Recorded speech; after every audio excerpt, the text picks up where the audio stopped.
When I was about 17 years old, I had a life-changing experience. It was a normal Saturday afternoon. Being young with no responsibilities, I had all the free time I wanted. So I turned on the TV in my bedroom and start watching cartoons. As the minutes passed, I was getting tired, so I jumped in the bed. The cartoon I was watching just ended, and a new one was about to begin. It's called SpongeBob SquarePants.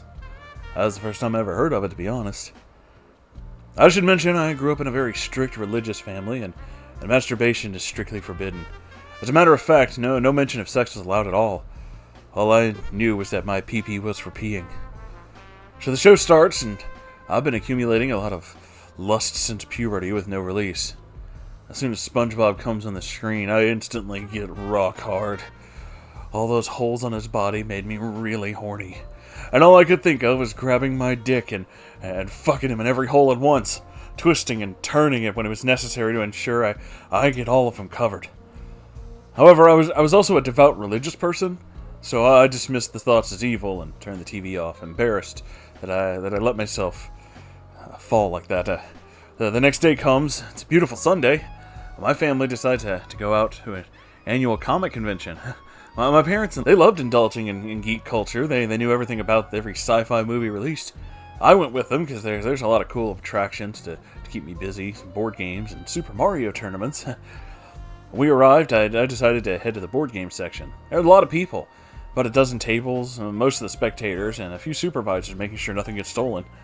I was waiting for a table to finish their game when suddenly I see this girl wearing you guessed it, a SpongeBob shirt.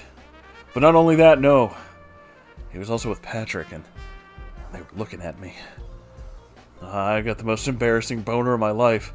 My dick was growing inside my pants until I simply had nowhere else to go. I had to take off my pants and underwear to give it the space to expand, and everyone turned around and they're looking at me, horrified. Apparently, a 40-inch penis is just not normal. They were all taking pictures, including the girl with the SpongeBob shirt. She was surprised and curious, and she approached me, amongst other people, to get a better look at my giant trouser monster. Suddenly, the lust takes over, and I lose control. I jump on this girl and rip SpongeBob's image clean off of her shirt, and poke a few dozen holes through the torn cloth. Then I proceed to do the thing I've always wanted since yesterday. With a loud grunt, I penetrate the image of SpongeBob's biggest hole, saving the tightest for last. Yeah.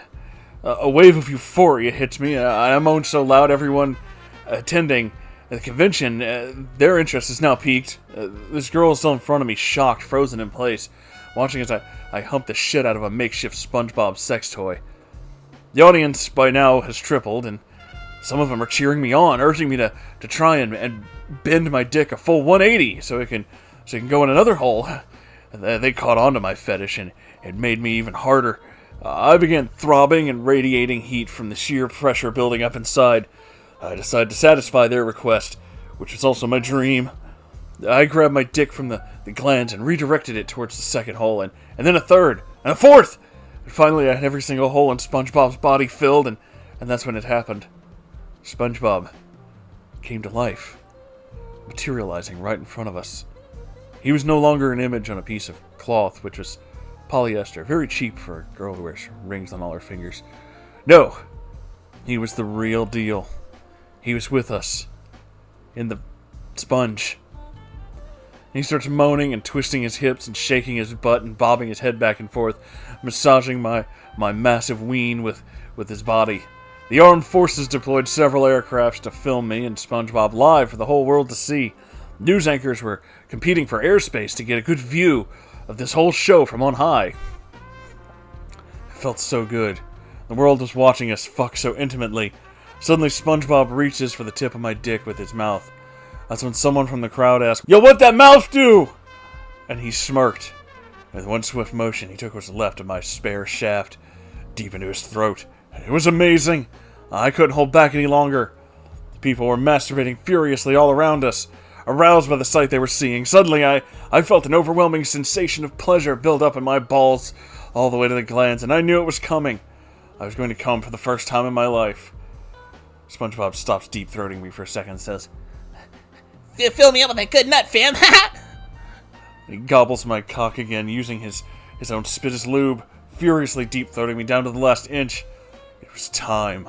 The moment of no return. Muscles tightened. Dick gets even harder. Balls almost wanted to explode.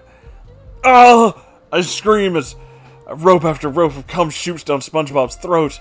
And he keeps milking me with his body as I just keep firing stream after stream. After this, he asks the audience to huddle around us real tight. They instantly obey. Suddenly we're surrounded with dozens of aroused men and women who had come from the four corners of the globe to see us fuck. Even Ethan and Neela Klein were in the audience, live streaming the event to their subscribers to see. Suddenly SpongeBob takes out a ringer out of his ass and places it in front of him. He asks me to push the on button once he says so. He gets in position, he gives me the sign, and I saw the most amazing thing anyone's ever witnessed. The ringer twisted and squeezed every part of his body.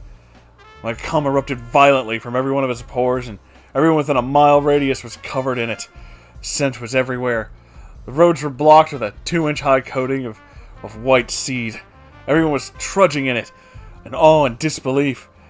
Common expressions everyone shared. My parents had been watching the whole time. I could see tears trickling down their faces. They were so proud. I'd never seen them so happy. A series of interviews and major news anchors and a couple of fans asking for autographs, and my parents and I head back home. That's when they explained to me that why they were so strict on my upbringing. My father, and hence I, are descendants of a long, revered bloodline of cum dragons. Our duty was to protect the human race by neutralizing any threats with our semen. It even turns the friggin' frogs gay. That is, gay with joy, no homo. Over the next few days, I was approached by pretty much the most powerful people on Earth. Mr. Bean, Ben Shapiro, hell, even Queen Elizabeth wanted to see me personally. Honestly, now I'm just trying to get through college so I can get my PhD in Instagram thoughtology.